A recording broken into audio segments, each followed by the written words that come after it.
Olá, muito boa noite. Começa agora o programa Observatório Regional pela TV Rede Paulista. Hoje a gente recebe aqui em nosso estúdio o prefeito de Jundiaí, Pedro Bigardi. Quem também participa desse programa é o ex-prefeito de Jundiaí, André Benassi. Você nos acompanha pelo canal 14 UHF e também as informações de toda a região pelo nosso portal. É só acessar o rpnoticia.com. Não saia daí que a gente volta em instantes, hoje entrevistando o prefeito de Jundiaí, Pedro Bigardi. Até já.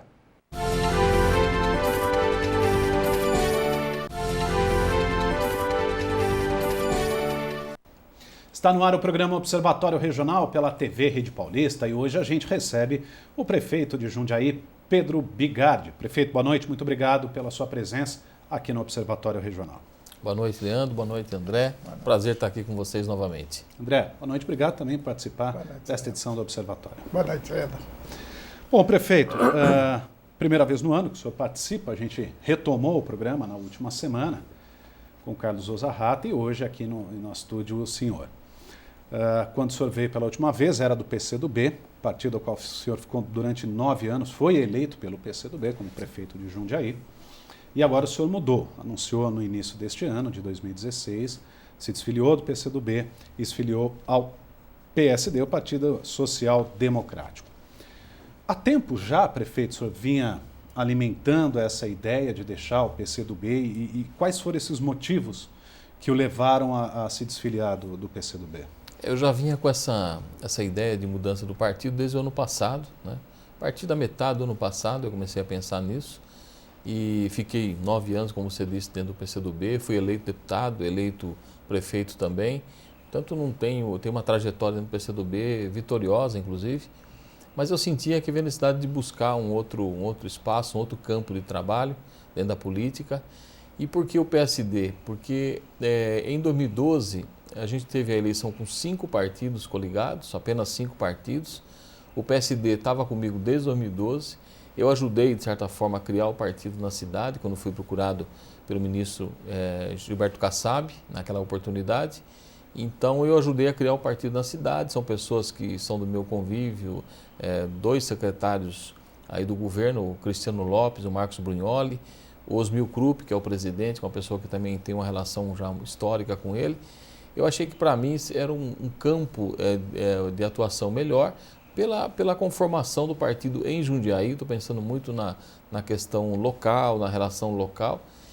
E o PCdoB, eu ainda tenho relações com o PCdoB, claro, a gente tem mantido aí a proximidade, mas sem dúvida alguma o PSD, a ideia é que pudesse abrir mais um leque de apoio dentro do município e me dar uma condição de trabalho até melhor, então é isso que eu busquei.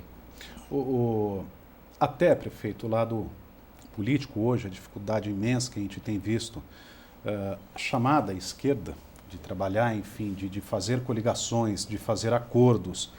Essa questão também, o senhor pesou também, prefeito, até pelo fato, a gente tem visto, por exemplo, o PCdoB sempre foi aliado do Partido dos Trabalhadores. Há uma relação muito próxima, muito íntima desses dois partidos.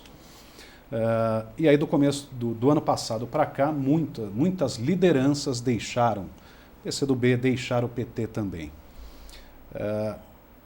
O senhor também levou isso em consideração, prefeito? Quer dizer, quando o senhor cita, olha, abrir mais, ter uma abrangência maior, até de penetração, de infiltração, isso também o senhor imaginou dessa forma? Também, eu considerei essa questão também. Eu acho que por projeto político local, o que tem a ver com o nosso governo, aquilo que a gente vem realizando e para o futuro também, eu entendia que a gente deveria tentar abrir mais possibilidades e atrair partidos, né? Hoje a gente tem próximo da gente, dentro do governo, aproximadamente 12 partidos que têm uma relação de convivência, de construção coletiva, que fazem parte da nossa base. Vou citar o PMDB, por exemplo, que está no nosso governo. Na eleição de 2012 teve um candidato próprio, agora está dentro do governo. E outros partidos, o PHS, que está se estruturando, o PP, o PRB. Então, tem um conjunto enorme de partidos. Eu acho que a minha movimentação também ajudou nesse aspecto, na medida que você abre mais possibilidades de aglutinar forças, né, ao partido. Estou conversando com o PV, o Partido Verde, então eu acho que isso ajudou também para abrir e conseguir mais força política.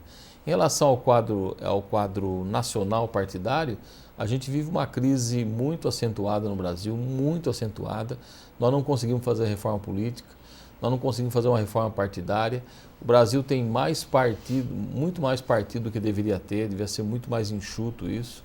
Eu vi na Assembleia Legislativa, quando eu era deputado, cada ano tinha 1, 2 partidos novos na Assembleia. Então acho que essa conformação partidária no Brasil está muito ruim, muito ruim. A gente precisa fazer uma reformulação, só que eu acho que ninguém encontrou caminho direito ainda. Está todo mundo buscando qual é a alternativa, como é que você reconstrói a política brasileira. E na sociedade isso está muito ruim. As pessoas olham a política, olham os partidos de uma forma muito negativa, né? Então, até por conta de toda a disputa nacional, essa situação de crise que nós estamos vivendo no Brasil, então isso faz com que a política seja uma coisa muito negativa aos olhos da população. E então nós vamos ter que buscar, num curto espaço de tempo, o Brasil vai ter que buscar uma reforma política partidária, uma outra lógica de funcionamento.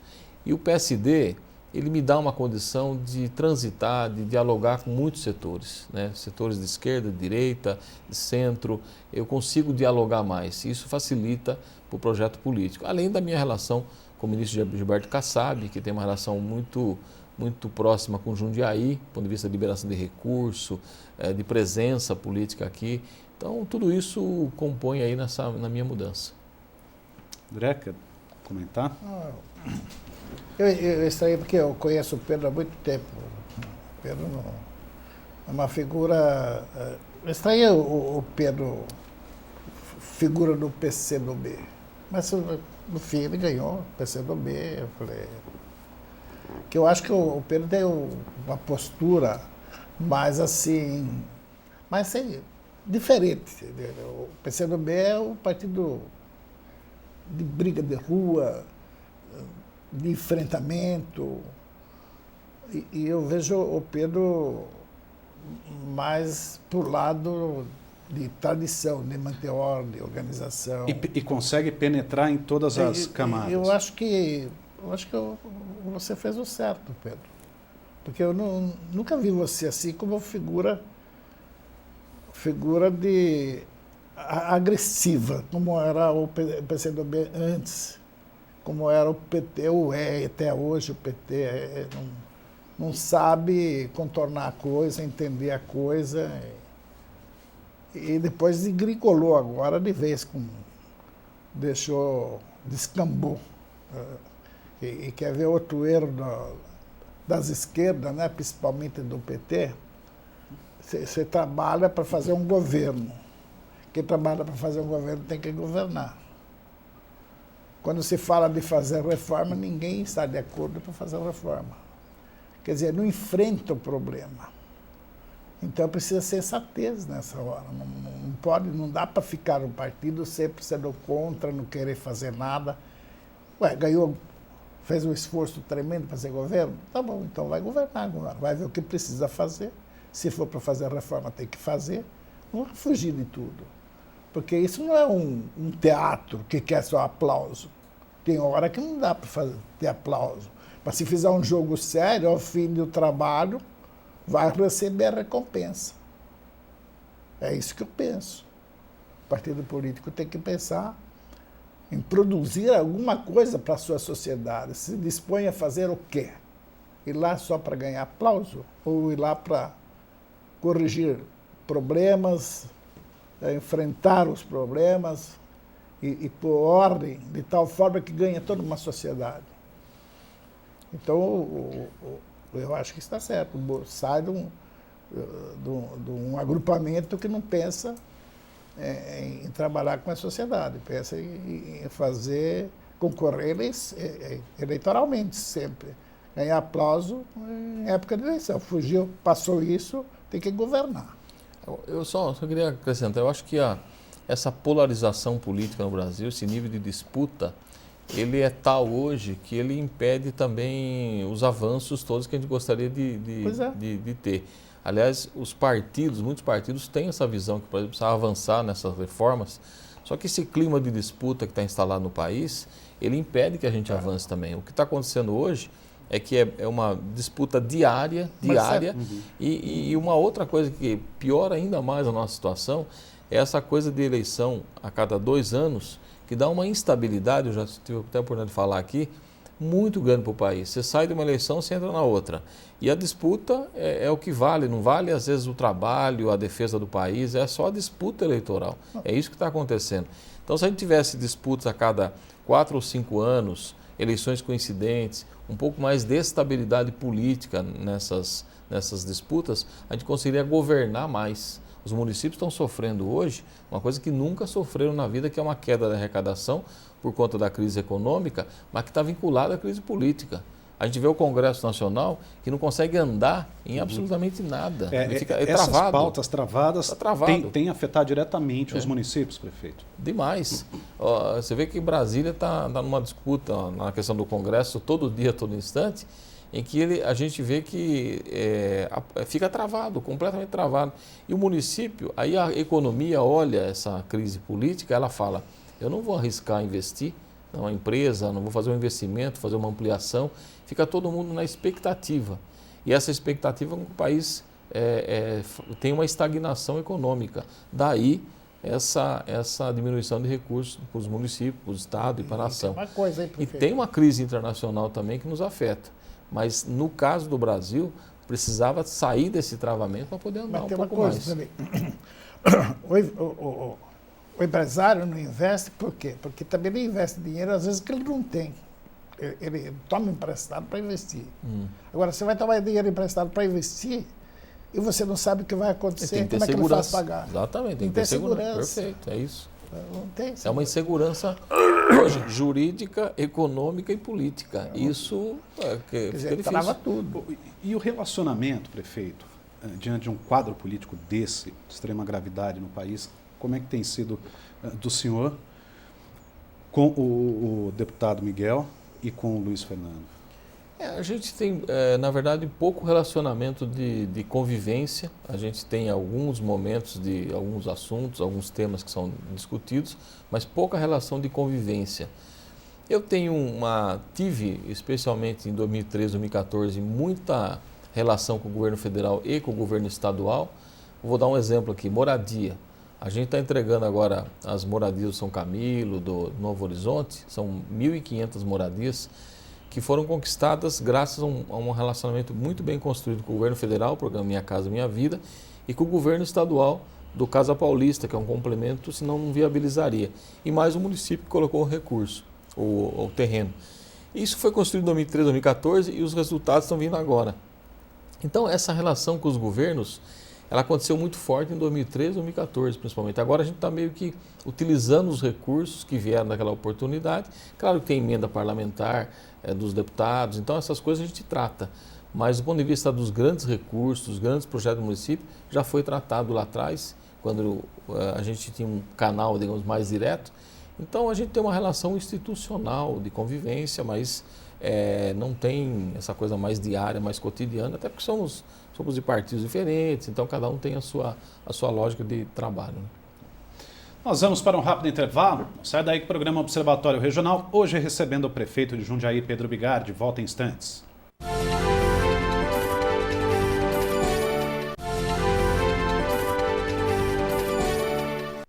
Já voltamos, último bloco do programa Observatório Regional desta quinta-feira, dia 10 de março. Hoje a gente conversa com o prefeito de Jundiaí, Pedro Bigardi. Prefeito, na última terça-feira, a Câmara aprova a aposentadoria especial para os guardas municipais. Consultoria jurídica aponta pela ilegalidade do texto. A proposta permite a aposentadoria a guardas, homens e mulheres, sem limite de idade e considera o tempo de contribuição à corporação. Isso daí passaria a ser válido a partir de 2017, correto? Isso, perfeito. Isso pode gerar algum atrito entre outras categorias do funcionalismo, prefeito? Não, porque, na verdade, sim, a gente está tendo uma relação muito boa com o funcionalismo, a gente conseguiu muitas conquistas para o funcionalismo, todos os anos aumento acima da inflação, corrigimos muitas categorias, praticamente 65% do conjunto dos servidores tiveram aumento muito acima da inflação, que é uma reposição de 20%, 30%, 40%, parcelamos E em momentos como esse de dificuldades financeiras no Brasil, o que a gente conseguiu fazer foi um exemplo para o Brasil, sem dúvida alguma. No caso dos guardas, a gente teve todo um trabalho em relação à Guarda Municipal. Quando nós contratamos 128 novos guardas, a gente aumentou em 40%, eles acabaram de entrar agora, terminaram o curso agora, entregamos certificados, nós aumentamos 40% o número de guardas na cidade. Então precisava recompor a corporação. E toda a parte de instrumental, radiocomunicador, as viaturas estão vindo agora, tudo isso ajuda. E a questão salarial, a gente deu também um reajuste bom para a guarda. E essa questão da aposentadoria, eu conversei com o vereador Gerson Sartori, é uma emenda à lei orgânica, né? E que, pelo papel que a guarda cumpre hoje, que é um papel de segurança pública, diferente lá do início, quando a guarda começou, há 60 e poucos anos atrás, ela cumpre o papel de segurança, portanto tem todo o risco que a função aí exige. Então, me parece justo. A gente teve uma análise preliminar que a gente fez em relação ao IPREJUM, que é o Instituto dos Servidores. Então, é possível atender. Eu acho que não cria nenhum outro problema. Muito pelo contrário, cada categoria está sendo valorizada. Bom, database agora dia 1º de maio, né? Já foi mais ou menos que costurado esses acordos com a categoria? Os servidores, a gente tem a chamada mesa permanente de negociação. Foi um avanço que a gente implantou a partir de 2014, se eu não me engano, ou 15, agora talvez eu falhe na data, mas a gente tem uma mesa permanente com o sindicato. Isso o próprio sindicato elogia muito, porque todos os assuntos que vão sendo tratados, que vai aparecer, a gente vai tratando categoria por categoria. Professor, por exemplo, nós damos 1/3 desta classe, que é um benefício para o professor ter um tempo de trabalho além do seu horário da aula. A questão dos títulos também a gente restituiu, que tinha antigamente, foi tirado, voltou, que é o pagamento por a pessoa ter um mestrado, doutorado. Tudo isso foi através de mesa permanente de negociação. Esse é um ano eleitoral, portanto tem uma limitação legal, né, as restrições da legislação. Mesmo assim, vamos sentar com o sindicato, vamos discutir e para poder avançar cada vez mais, valorizando o servidor público, que eu acho que é o ponto principal. É ele que atende a população, ele tem que ser valorizado. Algumas questões, prefeito, como por exemplo, olha, cartão alimentação. Eles pedem 10,39% de reajuste, né? É um índice, pela inflação do ano passado, é dentro daquilo que foi a inflação, né? Ainda esse tipo de situação é conversado, prefeito, ou deve bater nesse martelo ainda? A gente conversa sobre todos os pontos que eles apresentam, todos. Tem alguns que não são nem benefício financeiro, é uma melhoria na condição do servidor. Por exemplo, nós tínhamos lá uma precariedade no atendimento no ambulatório do servidor na prefeitura, uma briga antiga. A gente reformou totalmente aquilo, melhorou muito. Então não é um item que cai na questão financeira, né, na questão salarial. Então a gente vai tratar de todos os assuntos como estamos tratando. O sindicato tem uma maturidade muito grande nessa relação conosco. Agora tem só os limites legais aí desse ano que a gente também não pode descumprir por ser um ano eleitoral. Bom, o prefeito, a gente falou muito de crise política e econômica no bloco anterior, mas eu vou puxar agora aqui um assunto que é saúde e que obviamente vai cair em cima de crise econômica. Então o quadro que se desenha é de muito desemprego, 2 milhões de trabalhadores com carteira assinada perderam o emprego no ano passado, a previsão esse ano também são mais 2 milhões, ou seja, só nesses 2 anos, 4. Isso sem contar os jovens, aqueles que não conseguem emprego, que saiu da faculdade.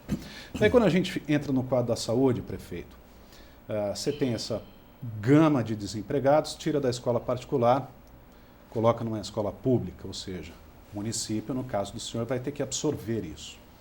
Existe lista de espera e depois vai ter ações judiciais, o senhor sabe disso. Sim. E na saúde é uma situação absolutamente complicada também. Aquilo que já não era fácil de gestão, porque você tem muita gente para o Hospital São Vicente, nos postos de saúde, e aí a gente tem acompanhado que de metade do ano passado para cá uma relação, eu não vou dizer conflituosa, mas enfim, complicada com relação ao envio de medicamentos. E é Direção Regional de Saúde e é medicamento do governo federal. Aí você entra a questão de falta de verba também de vacina contra a raiva, enfim. E é uma situação que o município vai ter que absorver. E não tem dinheiro. E o repasse é cada vez menor, o fundo de participação. Então, como é que o senhor, secretário de Finanças, secretário de Saúde, tem feito esse planejamento a médio prazo, prefeito, porque a situação tende a piorar daqui para frente. Perfeito. A tua colocação é perfeita. A gente tem exatamente esse quadro. Tem uma pequena diferença daí. A migração, por exemplo, da escola particular para a pública está acontecendo. Nós criamos o número de vagas em creche, a gente dobrou 3.000 vagas a mais do que tinha em 2013, até 2013. Estamos com 6.000 vagas em creche. Só que quando nós assumimos, a demanda era de 1.500 vagas esperando. Nós criamos 3.000 e hoje tem esperando, porque houve uma migração, você tem toda a razão nisso. A pessoa vê o material escolar, o uniforme escolar gratuito, você vê, a escola pública começa a atrair mais, em função da crise econômica, as pessoas migram para o ensino público.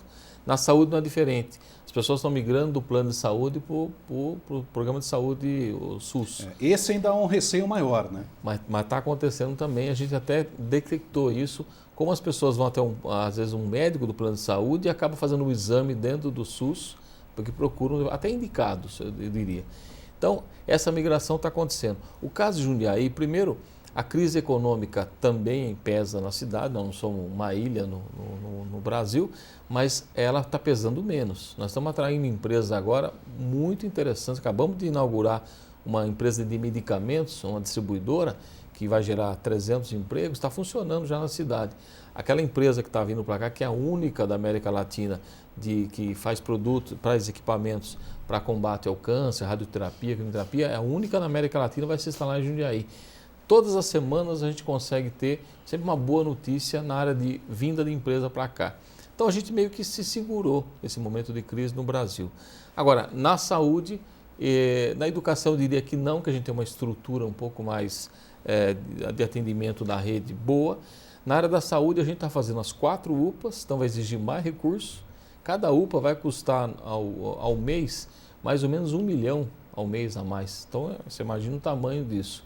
O Hospital São Vicente, ele continua atendendo a região e ampliado agora ainda, tem até uma ampliação. Então a gente está mantendo tudo isso com uma gestão muito cuidadosa.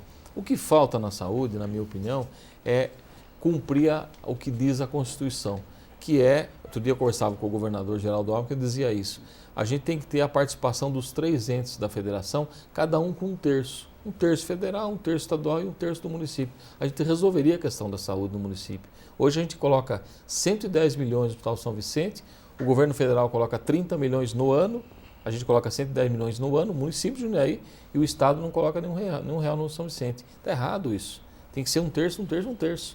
Então, a gente está pesando muito mais para o município. Nós estamos segurando isso, não é um processo fácil, tem uma gestão orçamentária duríssima, mas a gente está conseguindo segurar. Agora, sem dúvida alguma, nos próximos anos vai ter que ter uma reformulação dessa relação com o governo federal e o governo estadual, no sentido deles cumprirem mais o seu papel. Porque senão o município acaba assumindo tudo. Alta complexidade, nós temos um convênio com a HU. Então, como é que você mantém tudo isso? Eu acho que essa revisão dos procedimentos, conversei com o governador, tenho conversado com ministros, parlamentares, vai ter que fazer uma mudança nesse procedimento, senão a gente assume tudo, né? Mas a gente está conseguindo caminhar. E eu queria só fazer uma observação. O Hospital São Vicente, ele realmente está atendendo além da sua capacidade, mas é impressionante como ele sobrevive firme, com um atendimento bom para a cidade, para a região. A gente vê as santas casas no estado de São Paulo e no Brasil com muita dificuldade e o São Vicente continua tendo um atendimento de qualidade. É que ele tem muita gente, então às vezes demora, aquela coisa, mas é um atendimento de qualidade. Muito bom. Prefeito Pedro Bigatti, agradeço muito sua presença aqui no programa Observatório Regional. Tinha inúmeros temas além de saúde, a segurança, moradia, que o senhor citou no primeiro bloco, e também a contribuição de iluminação. Acho que dá para a gente falar rapidamente, agora a partir dos próximos dias já é responsabilidade da Prefeitura. A gente está fazendo o contrato, fizemos a licitação para contratar uma empresa, a gente assinando o contrato, a gente vai começar a trocar as lâmpadas na cidade, aí passa a ser responsabilidade do município. Tá bom. Muito obrigado, boa noite. Eu que agradeço, Leandro, doutor André, é um prazer estar aqui com vocês. André, boa noite, obrigado pela sua presença. Boa noite. Termina aqui o programa Observatório Regional pela TV Rede Paulista. Muito obrigado pela audiência, pela companhia. A gente se vê na próxima semana. Até lá.